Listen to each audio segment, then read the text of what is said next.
Ya, kembali lagi di podcastku. Ya, kayaknya sih sudah lama sekali dari terakhir kali aku ngerilis podcast. Ya, untuk kali ini aku kepengen banget untuk menjelaskan cara untuk move on. Biasanya kan waktu baru putus itu kan rasanya sakit banget. Nah, itu perasaan sakit itu kan timbul dari ekspektasi kita yang berlebihan tuh biasanya. Ya, untuk mengurangi rasa sakit itu ada baiknya itu kita itu curhat, terutama sih curhat ke orang ya. Tapi kan kalau curhat ke orang itu kan waktu kita curhat itu kan bisa plong gitu. Tapi kalau misalnya kita udah pulang, udah mau tidur, itu pasti kan kerasa lagi tuh sakitnya. Nah, kadang itu kan kita sudah cerita perasaannya kita gimana, terus begitu pulang kerasa sakit lagi. Nah, itu terus kita kan kepengen curhat lagi tapi curhat yang sama gitu. Kalau ke orang yang sama kan ya jelas itu ya nggak bisa gitu. Orangnya kan pasti nanti bakalan bilang, loh kamu kok curhat itu lagi gitu. Pasti nanti kan orang itu bakal ngerasain kita kok curhatnya cuma itu aja gitu. Nah, buat ngakalin hal ini ada baiknya itu kamu mending pakai catatan aja. Jadi setiap kali kamu ngerasa galau, ngerasa sedih, ngerasa nggak berharga, ngerasa nggak disayang, itu kamu catat semuanya. Entah itu di notepad, di notes, notepad program komputer itu loh. Kalau di notes ya catatan dalam bentuk fisik. Tapi emang paling enak itu kalau dicatat dalam bentuk fisik. Jadi ada baiknya itu kamu nyiapin eh, kertas, kok kertas, buku notes yang lebih kecil dari ukuran A5. Jadi supaya bisa gampang dibawa-bawa gitu. Nah, terus kalau bisa pulpennya itu yang itu nempel di notesnya. Jadi waktu kamu kepengen nyatet gitu tinggal catat aja, soalnya pulpennya aja udah nempel di bukunya gitu. Jadi misalnya nih kamu tahu-tahu ada pikiran, aduh kenapa sih kok dia mutusin aku. Nah, itu kamu langsung deh ambil catatanmu, terus tulis kenapa sih dia mutusin aku gitu. Pokoknya setiap perasaanmu yang muncul langsung deh kamu curhatin ke bukumu itu pasti nanti rasanya sedikit lebih plong dibandingkan kamu simpen sendiri. Kan hitungannya kan rasa sakit yang ada di hati itu kan gara-gara itu jeritan hati yang kamu sendiri mengabaikan itu. Nah, setelah kamu curhat-curhatin gitu pasti nanti rasanya bakalan jauh lebih baik. eh, Kalau misalnya kamu lagi kerja sekalipun atau lagi kuliah, ya kamu mungkin bisa, kalau misalnya ada pikiran sedih atau apa, pokoknya pikiran yang negatif tentang perasaanmu itu, kamu langsung ambil catatanmu itu terus langsung deh dicatat. Bentar aja nyatetnya, ya itu kayak, aduh kenapa sih kok dia mutusin aku, gitu aja. Kalau misalnya waktunya lebih luang gitu, misalnya waktu kamu libur di rumah gitu, kamu bisa tuh langsung curhat-curhat gitu aja apa yang kamu rasakan.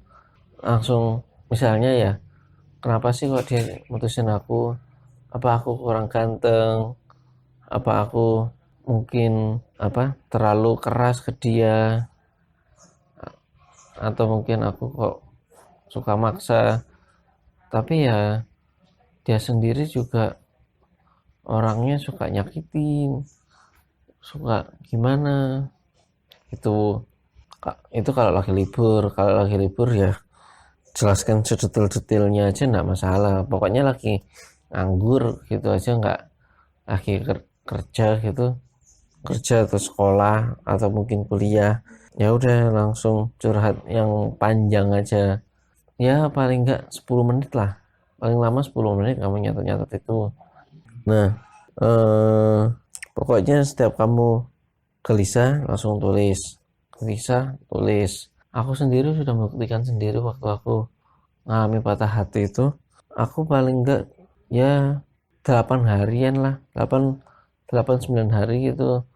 Kalau banget, apapun yang aku rasain langsung aku tulis, ya langsung rasanya jadi jauh lebih baik dibandingkan sebelum-sebelumnya. Kan aku sudah patah hati itu ada kali 3 kali kalau nggak salah. Tapi yang pertama sama kedua itu kan aku nggak nulis. Itu ya lama sekali proses untuk bisa menjadi ngerasa lebih baik dibanding sebelumnya, itu lama sekali. Ada kali kalau 2 bulan gitu. Sementara waktu yang ketiga kalinya patah hati itu ya cuman 8-9 harian gitu. Setelah itu ya udah rasanya biasa aja. Sebenarnya kalaupun kamu lagi sakit gitu, sakit sakit yang itu secara fisik, kayak misalnya tangan kamu sakit karena ada peradangan atau apa gitu, kamu tuliskan gitu, itu berapa hari kemudian itu pasti rasanya jauh lebih baik gitu loh dibanding sebelumnya. Tapi ya tetap kamu harus ke dokter, terus minum obat dari dokter. Cuman proses recovery-nya itu jauh lebih cepat gitu loh dibandingkan dengan kamu yang mendem sendiri gitu, mendem perasaan itu sendiri. Kan itu perasaan-perasaan gelisah, perasaan sakit itu kan ya hitungannya kan suara yang tidak diharapkan, suara-suara yang tidak diharapkan. Nah kita itu proses nyatet itu tujuannya itu untuk membuat kita bisa menghargai suara-suara yang nggak kita inginkan itu. Nah setelah itu yang harus dilakukan adalah membuka diri. Ya ini sebenarnya membuka diri ini dilakukan dari saat kamu putus atau mungkin ditinggal gebetan. Kamu harus langsung lakuin ini. Kamu harus membuka diri. Ingat ya, membuka diri bukan membuka hati. Beda itu. Nah kamu membuka diri itu dengan cara ya kayak misalnya kumpul-kumpul lagi dengan teman-teman lama kamu. Ya teman-teman lama aja lah, sahabat-sahabat gitu. Jangan sama teman-teman baru, soalnya nanti kamu pasti bakalan ngerasa insecure, ngerasa nggak aman kalau misalnya harus cerita-cerita ke dia tentang permasalahan yang sedang kamu alami itu. Terus kamu juga ya harus melakukan kegiatan-kegiatan yang kamu sukai sebelumnya, misalnya hobi gitu kan. Biasanya itu kan begitu orang itu dekat sama lawan jenis gitu kan, mereka melupakan hobinya, terus kan akhirnya kan kebahagiaan itu berkurang. Nah suplai kebahagiaan yang berkurang itu biasanya kan diharapin dari pasangannya itu, biasanya kan dari pasangannya, supaya ya intinya sih pasangannya itu harus memenuhi kebahagiaannya yang dia tinggalkan, padahal ya harusnya nggak boleh seperti itu. Kebahagiaan diri kita itu ya tanggung jawab kita sendiri, bukan tanggung jawab orang lain.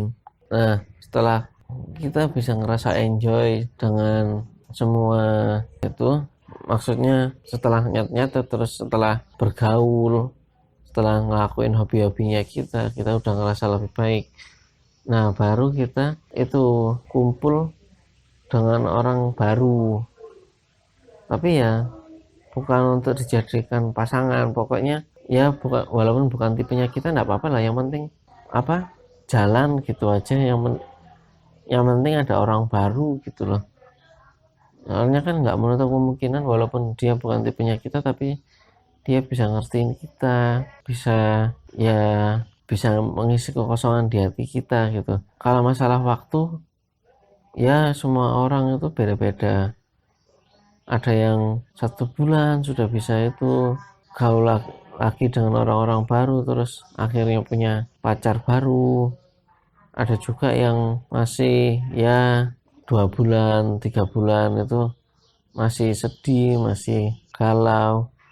Ya kalau masih kayak gitu ya ada baiknya sih itu kamu ke psikolog kalau sudah selama itu. Soalnya kalau kamu ke psikolog, kamu itu bakalan dibantuin gimana caranya menghadapi patah hati kamu. Terus kamu pasti juga dibantu untuk bisa menyembuhkan luka yang ada di hati kamu. Curhat ke psikolog itu kan sekarang kan sudah ditanggung BPJS, jadi biayanya kan jauh lebih murah daripada kalau kamu harus bayar sendiri. Katanya sih di beberapa puskesmas di kota besar sih kayaknya, di kota-kota kecil belum tahu ya. Kalau di beberapa puskesmas di kota-kota besar itu kan bahkan psikolog dan psikiater itu kan sudah tersedia gitu, jadi tinggal pakai aja. Ya lumayan lah, ada teman curhat yang profesional gitu loh. Mereka kan sudah terlatih untuk menangani curhat yang profesional gitu. Mereka kan bisa memberikan saran, bantu kamu untuk nyarikan solusi gitu. Oh iya, kayak kata-kata pancingan gitu ya, kata-kata pancingan untuk menulis ya. Coba deh kayak misalnya gini, saya merasakan apa, misalnya saya merasa dikhianati, merasa tersakiti ya, aku itu merasa tersakiti dengan kata-kata yang diucapkan olehnya. Itu bisa, sebenarnya sih ada 8 apa 10 ya, aku lupa, cuman aku nggak inget apa aja, soalnya aku juga nggak bawa catatannya. Ini juga bikin podcastnya juga bukan di rumah, jadi catatan itu ketinggalan semua di rumah. Nah itu pokok coba deh dengan aku merasakan gitu, merasakan terus perasaannya apa, atau kalau nggak gitu aku sedih karena, nah kan dengan pancingan-pancingan yang seperti itu kan nanti kamu bisa tuh nulis gitu kan. Biasanya orang-orang itu kan bingung, aku mau nulis itu nulis apa ya, tulis aja apa yang dirasain. Aku merasakan, aku sedih karena, ya gitu-gitu. Terus tips lainnya tadi kan mencatat, bergaul, melakukan hobi. Oh iya, sebelum ke tips yang berikutnya, kan biasanya kan kita begitu punya pasangan itu kan meninggalkan teman, meninggalkan hobi, terus akhirnya nggak komunikasi lama, terus akhirnya kan jadi adanya gap gitu loh, gap hubungan antara kita dengan teman-teman kita, yang akhirnya bikin kita itu ngerasa kayak nggak ada orang yang bisa ngertiin aku. Itu penting sebenarnya untuk kamu itu tetap bergaul dengan teman-teman kamu walaupun kamu itu sudah punya pasangan ya, walaupun memang nggak bisa seintens waktu masih sebelum kamu punya pasangan, tapi ya kenapa nggak dicoba. Jadi nggak dicoba untuk apa, menghubungi mereka lagi, nanyakan apa kabarnya, terus apakah kamu bahagia, hubunganku sekarang itu sudah berjalan segini ya, lumayan lah aku bahagia, bisa lah kamu bilang kayak gitu. Jadi nanti itu kalau misalnya putus, orang yang kita curhatin itu enggak kaget kalau ternyata itu kita menghadapi masalah yang sebegitu besarnya. Jadi mereka itu bisa jadi jaringnya kita untuk bisa jaring untuk menahan kita supaya kita nggak sedih terlalu dalam gitu loh. Ya mungkin kita bisa langsung ke tips berikutnya kali ya. Tips berikutnya itu berteman dengan mantan. Untuk berteman dengan mantan ini sebenarnya ya kamu juga harus move on terlebih dahulu. Kalau misalnya berteman teman mantan, kamu baru putus hari ini terus besoknya langsung berteman, ya enggak bisa lah, pasti kamu masih ngerasa sakit, merasa sedih, pokoknya perasaan-perasaan yang negatif-negatif itu kamu pasti masih ngerasain itu. Jadi ya itu mending kamu nunggu setelah 6 bulan atau 1 tahun. Pokoknya kamu itu harus move on dulu, harus punya pasangan baru atau gebetan baru lah seenggaknya. Dia pun juga begitu, dia harus punya gebetan baru. Nanti setelah ngerasa jauh lebih baik, kalau kalau misalnya dia tanya apa kabar. Nah itu pasti nanti kamu nggak akan ngerasain perasaan sakit. Terus ya sakit itu sih. Terus juga kamu itu dengan berteman dengan mantan itu bukan berarti ya chattingannya setiap hari gitu, enggak. Chattingannya ya cuman sekedar say hi, tanya kabar, ya mungkin sebulan sekali chatting, itu pun cuma 15 menit 20 menit gitu, bukan yang chat yang secara intens kayak kamu sama sama dia dulu, enggak. Ya cuman kayak kamu sama temen yang enggak seberapa akrab. Itu kalau kamu sama temen yang enggak seberapa akrab kan enggak, chattingannya enggak intens gitu loh. Nah ya emang ini berat karena kita itu pernah mungkin merasa disakiti sama dia, mungkin karena kita diselingkuhin atau gimana. Tapi ya untuk bisa berteman sendiri ya kamu tetap ya harus pertama itu memaafkan dia. Sebenarnya ya apapun kesalahan dia itu maafin walaupun memang ini itu bukan hal yang gampang, tapi dengan maafin itu kamu membebaskan diri dari rasa sakit yang merongrong hati kamu. Dengan rasa sakit yang jauh lebih berkurang, kamu nanti bisa untuk membuka diri dengan orang-orang yang baru, mencari gebetan baru, atau mungkin bahkan mencari pacar yang baru. Nah iya loh, kalau kamu masih belum bisa memaafkan semua itu, kamu pasti nggak bakal bisa move on. Itu perasaan sakit itu bakalan merongrong hati kamu, jadi kamu sakitnya berkepanjangan. Iya, ya kalau sakitnya berkepanjangan ya harusnya ya ke psikolog juga ya. Tapi untuk memaafkan ini sendiri, mantan kamu itu juga nggak perlu tahu kalau dia itu sudah dimaafin. Nggak perlu tahu. Maafin ini sebenarnya untuk kamu sendiri, untuk kedamaian hati kamu sendiri. Jadi ya dia nggak tahu sekalipun juga bodo amat. Kamu bisa bilang ke diri kamu sendiri, aku sudah memaafkan dia. Apapun kesalahannya, aku sudah memaafkan dia. Aku ikhlas dengan semua yang sudah terjadi. Gitu aja udah cukup. Pokoknya rasa sakit itu janganlah dipendam terlalu lama. Kalau sudah 1 bulan 2 bulan masih sakitnya itu masih ada, carilah bantuan ke psikolog. Dengan BPJS dengan BPJS itu bisa kita mendapatkan penanganan psikolog.